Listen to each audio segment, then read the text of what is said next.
Supreme court के बाहर जो एहतजाज का प्लान है हुकूमती जमातों का, उस पर भी बात करेंगे, जिसके लिए हमें ज्वाइन किया है नून लीग के रहनुमा अताउल्लाह तारर साहब ने। अताउल्लाह तारर साहब, बहुत बहुत शुक्रिया वक्त देने के लिए। अताउल्लाह तारर साहब, सबसे पहले तो ज़रा सुप्रीम कोर्ट के बाहर जो एहतजाज का प्लान था, सबरा पीडीएम ने कहा था हम एहतजाज करेंगे। आज राना सनाउल्लाह साहब ने भी कहा कि चीफ जस्टिस के रवैये पर अवाम में बहुत गम और गुस्सा है और इसीलिए हम एक्सपेक्ट करें कि बड़ी तादाद में लोग आ जाएंगे, लेकिन हमने उनसे दरख्वास्त की है कि रेड जोन में अपना एहतजाज ना करें, रेड जोन से बाहर करें ताकि चीज़ें कंट्रोल में रहें। तो क्या ये एक्सपेक्ट किया जाए कि मौलाना फजल रहमान साहब मान जाएंगे ये बात और एहतजाज जो है फिर वो नहीं होगा रेड जोन में? बहुत शुक्रिया शहजाद साहब। देखिए, प्राइम मिनिस्टर की हिदायत पे वजीर दाखिला और वजीर खजाना ने मुअद्दिबाना एक गुजारिश की है मौलाना फजल रहमान साहब को कि रेड जोन के बिल्कुल बाहर ये एहतजाज मुमकिन है और वहाँ पे कर देना चाहिए, इसमें कोई हर्ज नहीं है। और रेड जोन की हमेशा से एक सैंक्टिटी रही है, उसको बरकरार रखने की ज़रूरत है। तो इस पे अभी मशावरत का अमल जारी है, कंसल्टेशन चल रही है और आज रात 10 बजे दोबारा एक दौर होने की तवक्को है। तो उसके बाद फिर मौलाना जो है बतौर सरबरा पीडीएम अपने फाइनल फैसले से हमें आगाह कर देंगे। मगर हमने हमारी पार्टी ने उनको गुजारिश ज़रूर की है कि एहतजाज जो है वो रेड जोन के बाहर होना चाहिए। जो भी इसका नतीजा निकलेगा वो 10 बजे इंशाल्लाह आवाम के सामने होगा। बहरहाल वो रेड जोन के अंदर हो बाहर हो, भरपूर एक शिरकत की जो है वो तवक्को की जा रही है और जो लोगों में गमो गुस्सा पाया जाता है वो निकलने को भरपूर तरीके से तैयार हैं और सुप्रीम कोर्ट के फैसलों के खिलाफ कह रही है कि हमें खदशा है कि सिचुएशन आउट ऑफ कंट्रोल हो सकती है, लोगों में बड़ा गुस्सा है, लोग बड़ी तादाद में आएंगे। तो अगर फजल रहमान साहब बात नहीं मानते और कहते हैं कि नहीं मैं रेड जोन में ही करूंगा, तो फिर हुकूमत का क्या रद्द अमल होगा? हुकूमत क्या दफा 144 लगा देगी, रेड जोन में एंट्री पे पाबंदी लगा देगी, या फजल रहमान साहब को आने देंगे? नहीं, देखिए, फजल रहमान साहब हमारे इत्तेहादी भी हैं, पीडीएम के सरबराह भी हैं, फिर जो हुक्म करेंगे उसको हम बजा लाएंगे। बात यह है कि उनकी जमात एक बड़ी मुनज़्ज़म जमात है। उनके अंसारुल इस्लाम जो हैं वो हमेशा ये इंश्योर करते हैं कहीं कोई पत्ता तक ना टूटे और वो बड़े डिसिप्लिन के पाबंद लोग हैं। तो मुझे नहीं लगता कि कोई अगर रेड जोन के अंदर भी हो तो कोई सिचुएशन आउट ऑफ कंट्रोल होगी। मगर हाँ, हिफ्ज़ मा तक़द्दम कोई शरारती अनासिर शामिल ज़रूर हो सकते हैं, उसके पेश नज़र ये दरख्वास्त की गई थी। बहरहाल नहीं, तो बेसिकली आप ये कह रहे हैं अगर फजल रहमान साहब मना कर देंगे और वो कहेंगे रेड जोन में करना है तो फिर उनकी बात मानी जाएगी? जी बिल्कुल मानी जाएगी। उनसे दरख्वास्त की है, अगर वो इस पे मुत्तफिक ना हुए तो फिर जिस तरह वो फरमाएंगे उसी तरह इस मामले को आगे लेकर चला जाएगा। लेकिन असूल तो सबके लिए एक होने चाहिए, सिक्योरिटी कंसर्न्स तो सबके लिए एक होने चाहिए। अभी पिछले हफ्ते आपसी बात हो रही थी कि आपने 144 लगाया हुआ था इस्लामाबाद में और पाकिस्तान तहरीक इंसाफ को May 1 को रैली निकालनी थी, आपने इजाज़त नहीं दी। तो अब असूल बदल लेंगे? यहाँ पे इदारों की sanctity, security concerns red zone के वो सारे खत्म हो जाएंगे?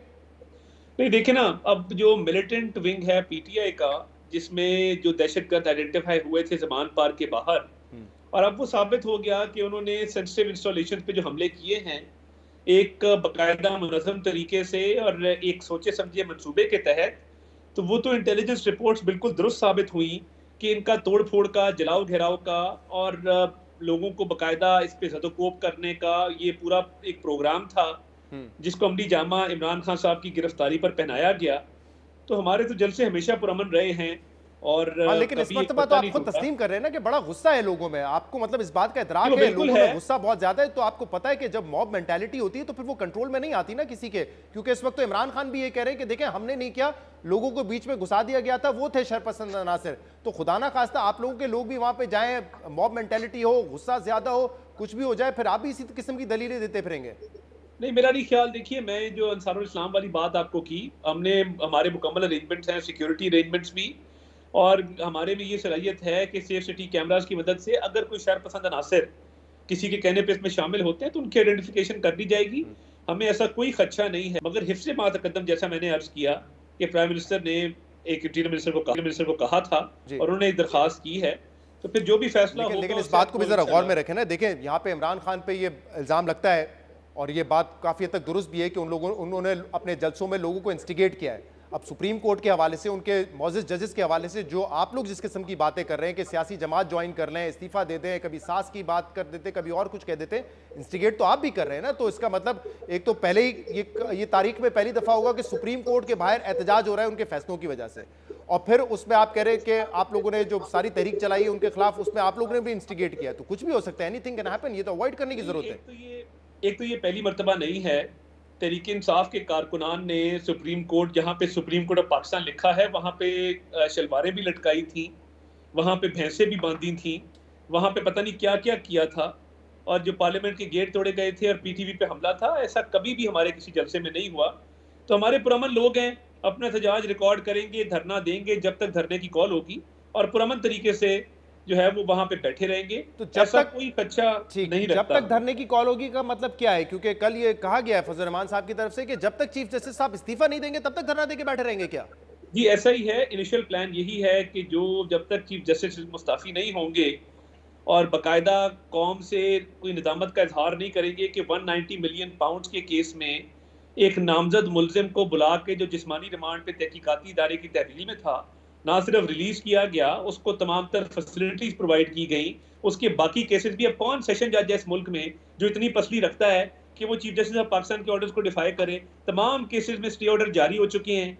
तो ये देखिए ना, ये एक लम्हा फिक्रिया है। ये मुझे बताइएगा जरा कि सियासी अक्ल किस बात का तकाजा करती है कि आप चीफ जस्टिस साहब से इस्तीफा मांग रहे हैं? इससे पहले परवेज मुशर्रफ ने कोशिश कर ली, आपने देखा कि जुडिशरी मूवमेंट में क्या हुआ। पाकिस्तान तहरीक इंसाफ की हुकूमत ने रेफरेंस बना के काजी फाइज ईसा पे दबाव डालने की कोशिश की, वो उल्टा पड़ गया। अब आप लोग कह रहे हैं कि हम मामलात को इस हद तक लेके जाएंगे कि धरना दे के रखेंगे जब तक चीफ जस्टिस इस्तीफा नहीं देते। पीडीएम के सरबराह का बिल्कुल ऐलान है, और देखिए मैं बड़ा क्लियर हूं इस मामले पे। नहीं, आप लोग सपोर्ट करें ना, सारा बोझ उनके कांधों पे ना डालें। पीपल्स पार्टी शामिल हो रही है इसमें। ये मुश्तरका जद्दोजहद है, और चीफ जस्टिस साहब ने जो 63A की गलत तशरीह करके तहरीक इंसाफ की पंजाब में हुकूमत कायम करवाई, फिर वो असेंबली टूटी, उसके बाद पंजाब में इलेक्शन का ऑर्डर जारी किया। ये चीफ जस्टिस केपीके में इलेक्शन इनको याद नहीं आता, इनको खैबर पख्तूनख्वा के इलेक्शन की कोई फिक्र नहीं है। और जिस तरीके से तहरीक इंसाफ की सपोर्ट 3 जजेस की तरफ से की गई है, इसकी तारीख में मिसाल नहीं मिलती। इसकी भी मिसाल कोई नहीं है कि एक मुलजिम जो एक तहकीकाती इदारे की तहवील में, उसको बुला के कहा जाए गुड टू सी यू, आपको देख के अच्छा लगा।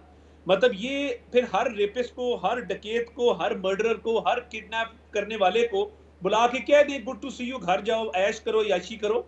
ऐसे मुल्क की तारीख में कभी नहीं हुआ। तो फिर इसका फिर तरीका ये होना चाहिए कि दबाव डालने के लिए आप लोग एहतजाज करें, धरना दे दें कि या तो चीफ जस्टिस साहब अपना रवैया बदलें, अपने फैसले बदलें, या इस्तीफा दे दें। फिर देखें, ये कानूनी अमल है आपके ख्याल में? नहीं, बात बड़ी सिंपल है। मुझे आप बताएं ना, चीफ जस्टिस के खिलाफ एक रेफरेंस जो है वो पेंडिंग पड़ा है। चीफ जस्टिस के खिलाफ रेफरेंस की फिक्सेशन का तरीकेकार ही कोई नहीं है। एक किसी वकील ने चीफ जस्टिस के खिलाफ एक रेफरेंस दायर किया है।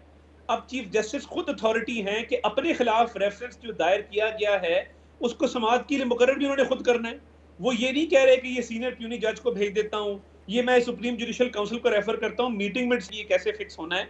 बज़ाहिर अली अकबर नकवी साहब के खिलाफ करप्शन के बकायदा क्लियर और वाज़ेह सबूत हैं, उस पे भी इनके कान पे जूं नहीं रेंगती। तो मुझे बता दें कि सुप्रीम जुडिशल काउंसिल की मीटिंग्स होती नहीं है, रेफरेंसेस को समाअत के लिए मुकर्रर नहीं किया जाता, पीटीआई के हक में यके बाद दीगरे फैसले आते हैं, उनके लोगों को बुला के बकायदा रिहाई दी जाती है। तो इसके बाद हम एहतजाज ना करें तो फिर क्या करें? या तो फिर हम चीफ जस्टिस साहब को कह दें कि वो टेक ओवर कर लें गवर्नमेंट को और आके एग्जेक्टिव के मामलात भी चला लें, लेजिस्लेचर के भी चला लें, और एक जुडिशल कू डिक्लेयर कर दें इस मुल्क के अंदर। इसके अलावा तब कुछ नहीं बचा इस मुल्क में।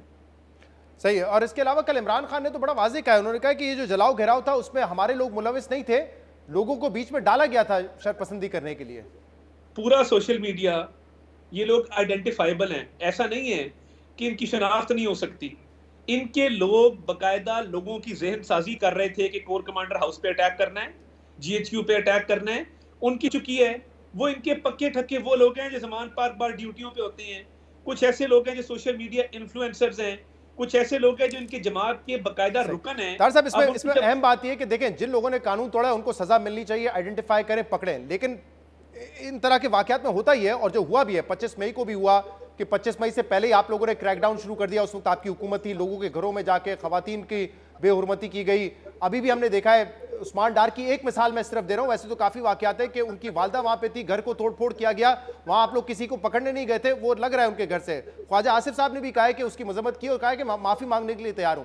तो जो मुजरिम है उनको पकड़ें, ये ना करें कि आप तमाम पूरी क्यादत को एमपीओ के अंदर डाल दें, जिसका ताल्लुक हो या ना हो। इस तरह तो फिर आप ये जाहिर करेंगे कि सियासी इंतकाम ले रहे हैं और कार्रवाई जो है वो मेरिट पे नहीं हो रही है। शहजाद साहब, आई अश्योर यू कि किसी बेगुनाह को सजा नहीं होगी, किसी बेगुनाह के खिलाफ एक्शन नहीं होगा और कोई मुजरिम बचेगा नहीं। देखिए होता क्या है, जब पुलिस किसी के घर पे रेड करती है, हमने भुगता है ना, हमने इससे बदतरीन मजालिम भुगते हैं, हमने इससे ज्यादा सियासी जो है वो इंतकाम का निशाना बनने, ये तो फिर भी इन्होंने जलाओ घेराव किया है, कत्लो गारत की है, तब जाके इनके घरों पे रेड हो रहे हैं। तो घर पे जब आप भाग जाएंगे और अहले खाना को छोड़ जाएंगे, अब पुलिस को क्या पता कि आप घर पे नहीं है उस वक्त। नहीं, तो मतलब एसी तोड़ दें आप, क्या एसी के पीछे छुपे हुए थे उस्मान डार, टीवी के पीछे छुपे थे, एलसीडी स्क्रीन तोड़ दी, फ्रिज तोड़ दिया, मतलब जो चीज जस्टिफाई नहीं करनी चाहिए वो जस्टिफाई ना करें, वरना फिर तासुर यही उभरता है कि सियासी इंतकाम कर रहे हैं और बिला वजह जस्टिफाई कर रहे हैं चीजों को। नहीं, मैं कतन ऐसी चीज को जस्टिफाई नहीं करूंगा, मगर ये बात आपके जहन में रहे कि ये वो लोग हैं जिन्होंने प्लान्ड मिलिटेंसी की, जिन्होंने प्लान्ड अटैक्स किए, जिन्होंने असला जमा किया कि इमरान खान साहब अगर गिरफ्तार होते हैं तो ये लाहे अमल अपनाया जाएगा। सही। अब जब ये सारी चीजें इन्होंने की हैं, ये इन्होंने किसी के कहने पे की। शुक्रिया अता साथ मौजूद है।